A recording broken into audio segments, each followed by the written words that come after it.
Սահմանը բացեք սա։ Մենք հյուրեր ունենք հայրական տանը։ Այսօրվա թուրքը սեր է խոստանում, թշնամին մնաց դարերի խորքում։ Ավաղ մոռացանք Համիդին դաժան, ով սկիզբը գուժեց ցեղասպանության, և գաղափարը հսկա Թուրանի դարձավ դահիճը մեր Հայաստանի։ Ելի թուրքերին հանգիստ հետ բերել, անուններ չտալ ներող կլիներ։ Գարշահոտ տիղմը դառը անցյալի պատրել է նրան դեմ քնող կարի։ Թուրքը նման է թունավոր օդի, նա ով տաքացնել նրան կփորձի, պիտի հատուցի մեկենի կյանքով, անգամ չարմահն է մատուցում սիրով։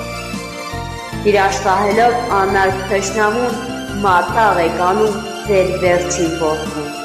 Չհասկանալով ոչինչ չի փոխվել, դահիճի խիղճը վաղուց է մեղել։ Մեղադրեք իրար, ուրիշ ոչ մեկին, դժոխքում պիտի փթի ձեր հոգին, դուք ազգ չեք վաղուց, ամբոխ եք ամբոխ, ձեզ պետք չի նույնիսկ թշնամին ոսող։ Ներում եք նրանց արդեն քանի դար, ոչինչ չանելով այս երկրի համար։ Փարված զնդանին անտարբերության դատապարտել ենք մենք մեզ կործանման։ Ժողովուրդ քոնն է հերթընտրության, արդ պիտի ընտրես դուք ապագան, կամն է մնում այս դեպքում, երբ միասնությունն է քո միակ զենքը։ Ու թե այս երկրից որպես հիշատակ վերջում մեզ մնա մի բուռ փլատակ, պետք է փնտրել մեղավոր, անմեղ, երկրակործանն ենք բոլորս այստեղ։